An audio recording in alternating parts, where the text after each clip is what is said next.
Бул ширк деген өтө коркунучтуу нерсе. Шейх та сөзүнүн аягында баса белгилептир. Ширктин мындай бир Алла Таалам Куранда түрлүү түркүн сөздөр менен айтканда коркунучун. Ошону бир 30га жакын сөзү бар.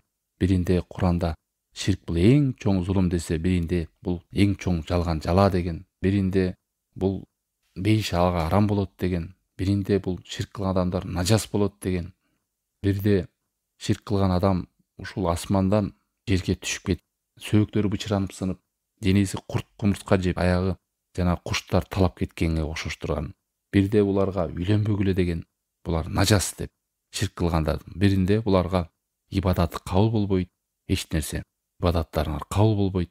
Бирде булардын кылып келген сооп амалдарын баары жок болуп кетет деген. Ошондо аяттардын мындай түрлүү түркүн сүрөт менен сүрөттөгөнүн караса, бир 30га жакын топтолгон. Ачык айкын адашуу эң чоң күнөө деп бүт баленин бар. Ошон үчүн жамандыктын баш аты бул Аллахка шерик кошууда. Жакшы түшүнүп, муну үйрөнөйлү туугандар, билейли. Мына керек болсо пайгамбарларга айткан Анам сүрөсүнүн 88-аят: "Валау ашраку ла хабита анхум ма кану ямалун". Эгер алар дагы солих адам болсун, шерик кыла турган болсо, бүт кылган амалдары күйүп кетмек, жок болуп кетмек деген. Пайгамбар алейхиссалату вассалам өзүнө Алла Таалам айткан: "Эй, сага вахий кылын.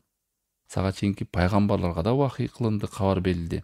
Эгерде ширк кыла турган болсоң, амалың бар жок болуп кетет. Вала такунанна минал хасирин". Жана бактсыздардан болуп каласың. Кыйроого учургандардан болуп каласың деп. Мына ушунун баары эмне?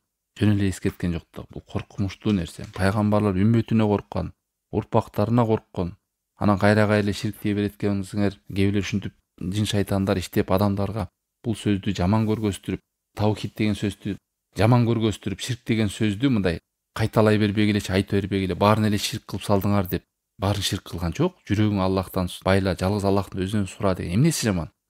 Эмнеге кыянат кылыш керек? Ошо адамдарды, байкуштарды кыйнап жанап кабырларга, же бир көз мончокторго, жиптерге, таккаларга, жүрөгүн бир ар кандай мазарларга тентитип, ар жакка барып кыйналдыртып аларды. Бул чоң кыянаттык. Ошону жашырып коюу, айтпай коюу.